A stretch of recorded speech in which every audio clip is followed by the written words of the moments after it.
FOTH is a long-term solution in that we are not managing homelessness, we are ending homelessness. We are putting people into safe, affordable, beautiful places. And for a lot of housing programs, that's where their work ends. For us, that's where the work begins. We're not just providing housing, we are creating homes. We're creating that safe place where families can heal and grow, go to school, get jobs, and live out their dreams and end the cycle of poverty that many of them have been plagued with. My name is Chloe. Chloe? Yeah. How old are you?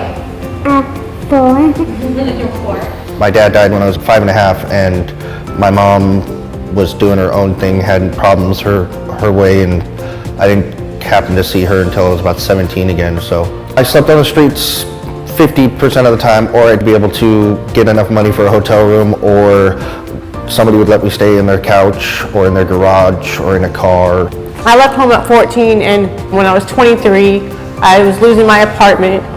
I was addicted to drugs, and I gave birth to her in the hospital. I was in 3 rehabs, and I finally got my daughter at 9 months old. And I'm clean and sober. I've had 4 years, and I wouldn't change my life for anything.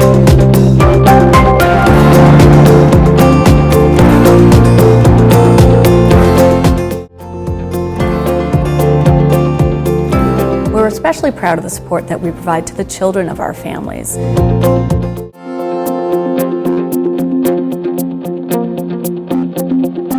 We have academic, after-school tutoring, we have preschool, we have teen clubs. Everything at CCIH is individualized to help that individual, that family, or that child meet their particular goals and launch the life that they're hoping to lead.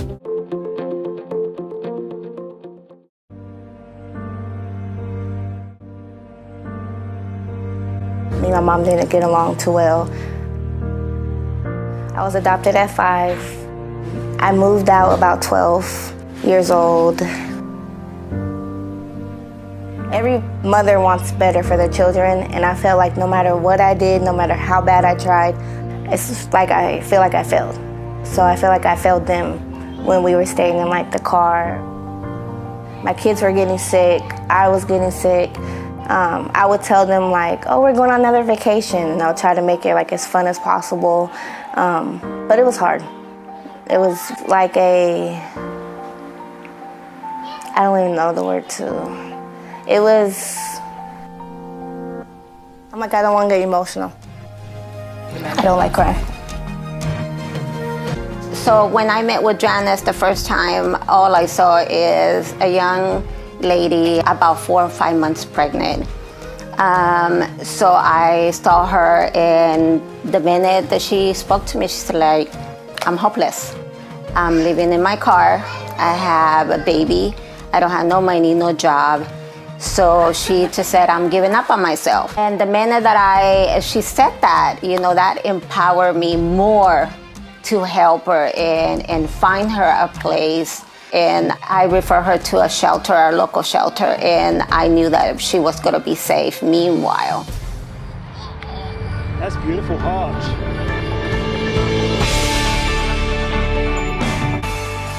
Shelter Inc. has incorporated programs and funding that support prevention programs so that we can hopefully help people avoid falling off the cliff into homelessness through family or individual shelters to help people regain footing and have a somewhat stable situation. Someone experiencing homelessness could be anybody. It could have been anybody. Nothing is more satisfying in my position than seeing a family successfully transition to their own housing. I guess I think people should give to Shelter Inc. for the same reason that we all do the work that we do, because it makes a difference in the community. On every single day, we are literally saving lives, rescuing people from the despair and the downward spiral that experiencing homelessness can cause. And so we are really proud to represent the community of our supporters and donors in getting the work done every day. And at the same time, we need that support every single day to keep doing what we're doing and do more of it.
Okay, we're gonna get started.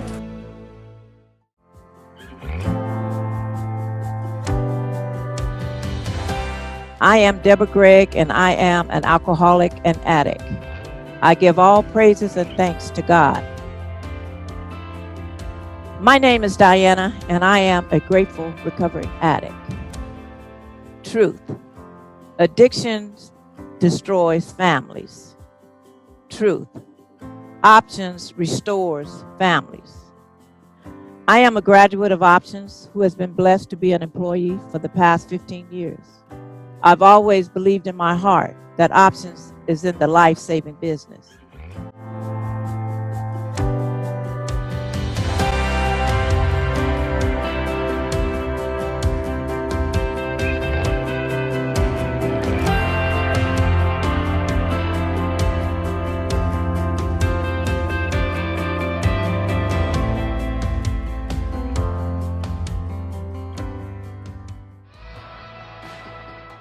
The reason I came to Loaves and Fishes was because we did become homeless and we didn't have anywhere to get food.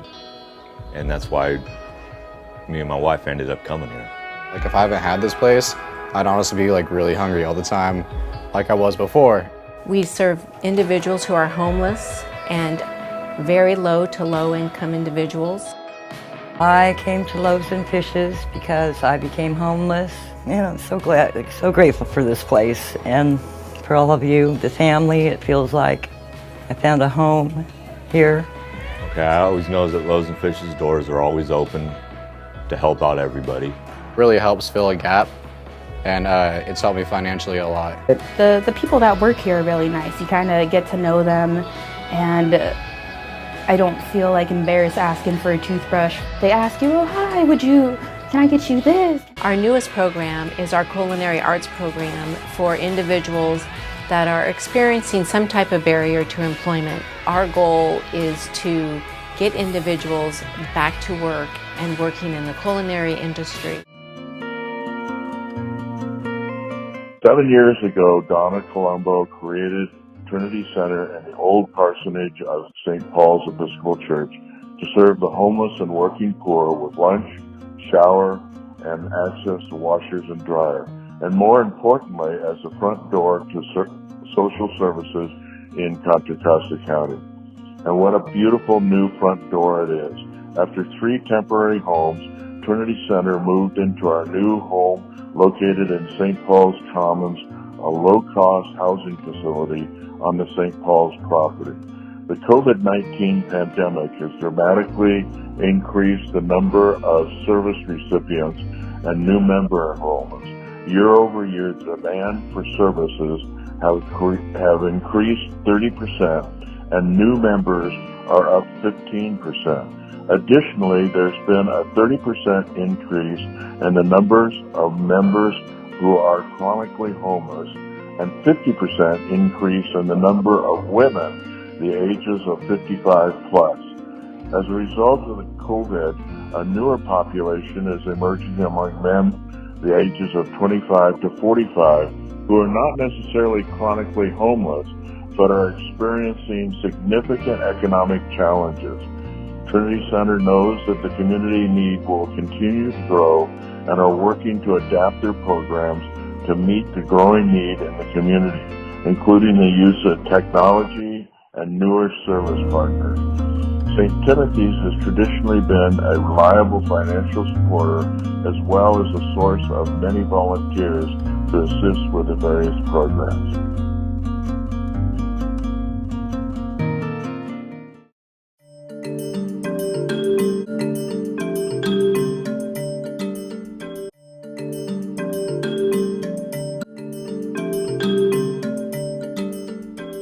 For those living in developing countries, imagining a world without nurses takes no imagination at all. In sub-Saharan Africa, where the need is great, the lack of adequate health care is alarming. Their communities are in need, and there is no one there to help them. Just one nurse or midwife can make an amazing difference there. The Greta Foundation wants to increase the number of nurses and midwives in these communities. That is the essence of our mission. How we do that is through in-country nursing and midwifery scholarships. In-country, meaning that these are nursing and midwifery students entering into their country's educational system. We are using existing infrastructure, supporting existing infrastructure. They are gaining an education that is relevant to their culture and to the health dynamics around them, and it is more cost-effective.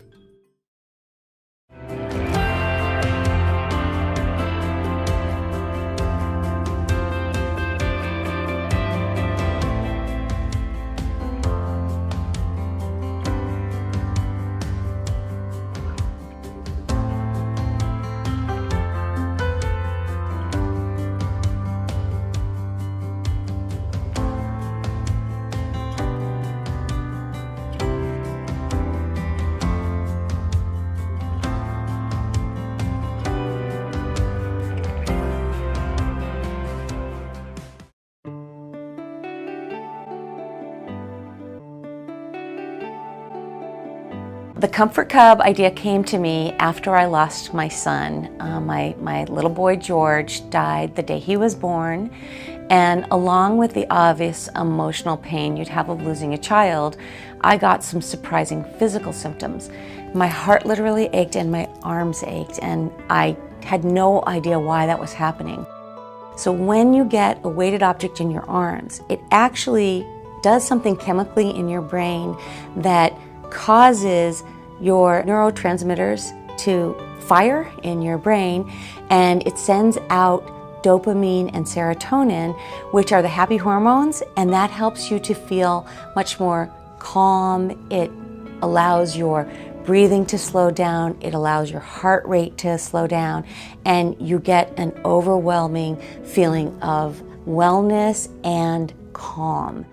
That's where I got the idea to come up with a weighted therapeutic teddy bear that people could hold and give them comfort in their time of great loss.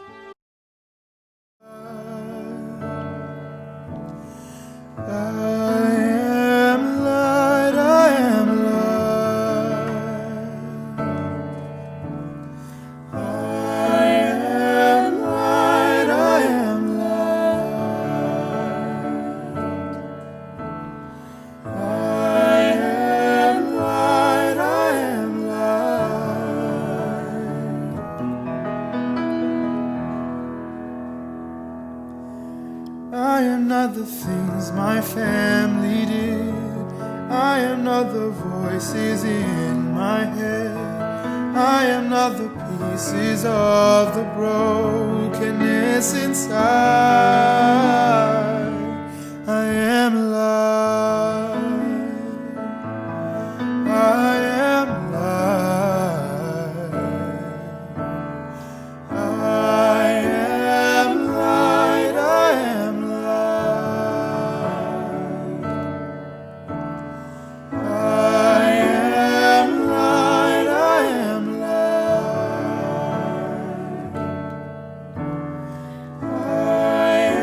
am light.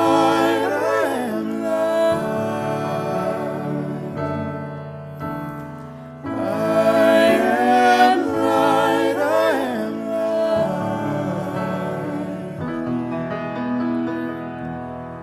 I'm not the mistakes that I have made, or any of the things that cause me pain.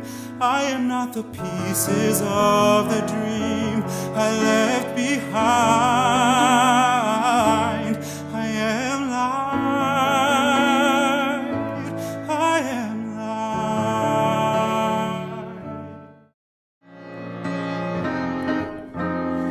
The Lord is my light and salvation. Whom shall I fear? Whom shall I be afraid? The Lord is my light and salvation. Whom shall I fear? Whom shall I be afraid? I will wait on you. I will wait on you. I will trust in you. I will trust in you. I will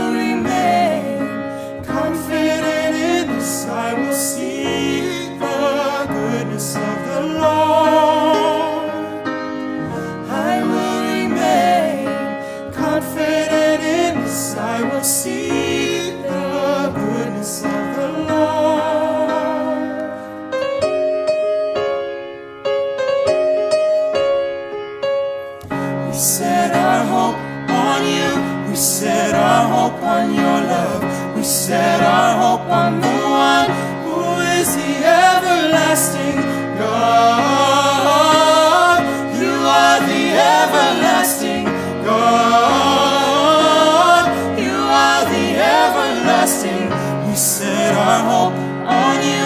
We set our hope on your love. We set our hope on the one who is the everlasting God. You are the everlasting God. You are the everlasting. I will remain confident in this. I will see the goodness of the Lord.